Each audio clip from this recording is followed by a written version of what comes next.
if you think about some of your early startups, what were some of the really memorable experiences that you had, both on the good side and the bad side, that the entrepreneurs here that are just starting maybe their first or second company, what are some of those experiences? I think the very first company, the experience I had was when you get too much money, watch out. Don't spend it. I think at Applitech was a very attractive proposition. We got a lot of venture capital money, and we spent it all. And by the time we needed money, when we really were ready to take off, it was much tougher. So really value the cash that you raise. That's number one. Number two, get the best advisors you can get. And I think that's an advice that at Applitech I'm not sure that I always followed. Don't try to get the best valuation when you're trying to raise money. Try to make sure that you're putting together, even at the board level, people who can contribute to what you want to do. The venture capitalists that I gravitated towards are the ones who spend a lot of time doing detailed homework, who asked me the toughest questions, and did the most digging and investigation into my business plan. I never accepted, as you well know, always the highest offer.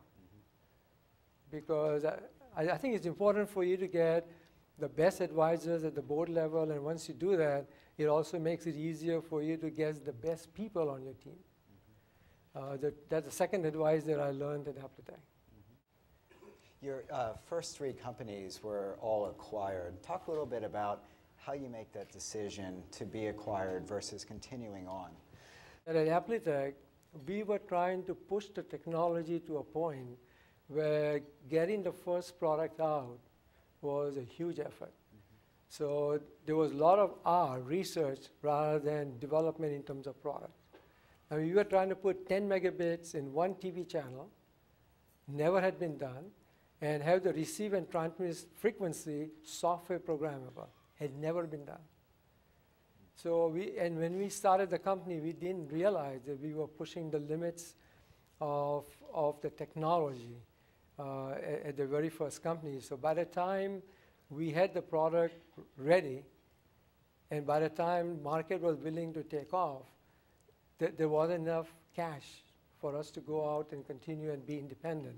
It became very clear that it had to become part of a bigger company. The second company was a very different story. I started in 1988. In October 87, you may not remember, you were too young, the market had crashed, and there was no money available. So Sigma was a complete bootstrap. We never lost a penny. It was profitable from day one. And the only reason we ended up selling it is kind of a very interesting story. There were 4 co-founders, and one of our customers' CEO knew that we were in the process of raising venture money, and we had a term sheet. So he called us up and he said, you know what, instead of you guys raising the money, we want to buy you. So the 4 of us got together and we said, let's come up with a price that we know they will never accept. Because as a customer, we didn't want to say no to them. So we came up with a number. I called up the CEO and I said, here's our number. And he immediately accepted. And that's a true story. I think in the third company at Netcore was very different. At Netcore, we really felt that there was a technological discontinuity. Routers at the time were software routers. We were one of the first companies to develop a hardware router. There was a marketing discontinuity in the sense that the IP world was taking off. There was a huge demand for IP routers, and we had the fastest IP router. In every competitive runoff, we consistently beat Cisco and Juniper. We actually had offered to buy the company even before we had a working prototype. So those were the crazy days. Yes. And we had made a key decision between doing an IPO versus selling the company. And actually, George Boutros, I'm sure you remember him, he pitched to us as to why we should try to do an IPO. But as I reflected on it, I think there was the lesson I've learned is that besides having a technological discontinuity and a marketing discontinuity, and despite having an overwhelming advantage that we did, what we lacked was time to market. Juniper had launched a product 9 months ahead of us, and they had locked up all the channels of distribution. They had locked up all the key companies, if you remember, Alcatel, Lucent, Siemens, 3Com, and it became very obvious to us that for us to be a standalone company going after Cisco without having the leverage of large established companies would be a huge task. And it was the toughest decision we as an executive team made, because this was in 1999. The stock market, as you know, was in the stratosphere. And the valuations that being promised to us were incredible. And Tell Labs had been trying to acquire us for almost 2 years before that. And they'd made several attempts. And every time they kept on increasing the valuation. And so our choice was to do an IPO versus get sold to Tell Labs. And fortunately, I think we made the right decision. But it was a very deliberate decision. We made it because we knew that besides the technological advantage, we would not have the distribution channels. And one of the lessons I've learned is that for every dollar you spend in R&D, you got to spend $2 to $3 in everything else. In manufacturing it, in marketing it, in selling it, in distributing it, and servicing your customer. And if you don't have those $2 to $3, and if you don't have the right relationship, the dollar you spend in R&D is wasted. So you really need to have an organizational bandwidth in all of the functions. The biggest mistake entrepreneurs make, and I made that mistake in spades at Applitech, was that you think that you got a technology right, that once you get the technology right, the rest of it will come together. It doesn't come together. You really have to have the strategy, you need to have the plan, and you need to have the funding and the dollars to make it happen. And that's the reason why we decided to sell Netcore. Yeah. When the discussion started about Netcore, I wasn't in favor of selling it. I was in favor of doing an IPO. But over a period of about 2 to 3 weeks, as we went and really objectively analyzed our two options and realized where we stood, especially vis-a-vis Juniper, we decided to sell it to Tell Labs.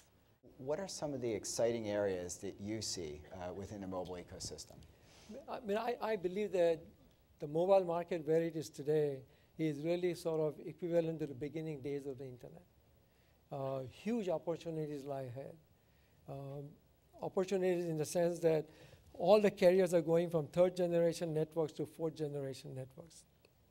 If you look at the whole mobile infrastructure, it's going to go through a massive change from the IP backhaul that connects the towers to the internet, how the intelligence can be leveraged by the carriers, how do they monetize it, how can the carriers make money from the content providers, how do the content providers make money from the consumers.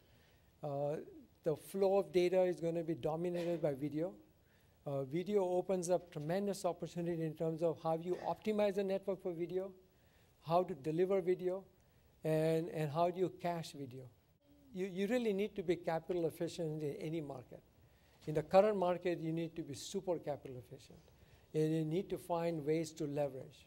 And one of the ways to leverage is to partner. I mean, if I go back to my Sigma days, I mean, the reason we were able to bootstrap is because we partnered with bigger companies. And we found ways to share technology that we were developing that the big partner can also use in a market and a product that wasn't competitive with us. So you need to come up with innovative and different business models. But the most important thing is much more capital efficiency. Don't count that you can raise all the money that you think you need. Find ways to raise less money. For one of the things that helped us as Starent was to do research and development in India from day one. That gave us a tremendous R&D velocity. Companies starting today, one of the best ways to lower your R&D cost to developing the product is to find ways to get things done with partnerships or getting it done in India or in China. I know it's much tougher to do it, but you must do it. You need to find better ways and less expensive ways to do it. How do you figure out what type of risk to take and what type of risk not to take? Yeah, when you start a company, obviously you always have a technology risk, you have a marketing risk, and then you're going to have all of the operational risks of execution in terms of manufacturing, sales. And I look at a lot of business plans where there is too much technology risk. It's okay to take a lot of technology risk as long as you understand it and you know what it's going to take. And then decide that you're not going to staff up other parts of the company in terms of marketing, sales, until the technology risk is significantly reduced and your product is much closer to ready for what we call product development. So that's part of the technology risk. It's okay to take the risk, but understand what it is. Instead of getting a product out in 18 months, it may take you 3 years. But also realize that in certain markets, the product life cycle is very fast. For example, in telecom, if it's going to take you more than 18 months to get your first product out in telecom, it's going to be very risky. Because in telecom industry, you get a new generation of product out there every 18 months to 2 years. So you need to be ahead of that curve. In other markets like life sciences, you can obviously take a lot of technology risk. But then take the technology risk and make sure that you plan for it, you raise enough money for it, you have strong partners who are going to back you up, and don't spend money on other parts of the company until you have reached a certain milestone in the development of the technology. The second is obviously the marketing risk. And marketing risk very much depends on what market you are in, who your competitors are, and how are you going to take on. What personally motivates you in doing these startups, and really why do you do them? And second is, again, just reflecting on this theme of the conference, competing in the new climate. Any parting advice that you'd like to give the entrepreneurs of this audience? What drives me is I enjoy building things. I enjoy the challenge of creating something. I enjoy looking for marketing and technology discontinuities and how do you take advantage of those. It's intellectually challenging. And I find it very fun to build things from nothing. I think that's what I guess drives me. After NetGore, we have 4 co-founders at NetGore. 3 of the 4 retired. I was the only one who didn't retire, and I was the oldest. So I guess I just enjoy doing it. I also find that when you build a company, you really have a team of people who go through a life-changing experience. I mean, you touch a lot of people. All your employees go through a life-changing experience. I mean, they find excitement, the accomplishment, and you can see it. It's very visible within the company. I think my advice to entrepreneurs is it's not going to be anything like saying go after market A, B, C. I think my advice is that if you're starting a company, just realize one thing. It takes a lot of effort. It takes a lot of sacrifices. You need to make sure that your family is behind it. So any idea in which you're going to invest 5, 10 years of your life, make sure that you have done your homework, that you don't get caught up in how tantalizing your idea is. Just because you came up with the idea, we all have a tendency to fall in love with the idea. So when I started Starent, I actually had 5 ideas. And I rigorously went through each one of those 5 ideas and decided which of those 5 ideas I wanted to spend the next 5, 10 years of my life. So if you go through that exercise, what it will make you do is to analyze your idea so thoroughly from a technology point of view, from the customer point of view, how are we going to reach your customer, how are we going to market your idea, how are we going to sell it. That will be the best business plan you can put together.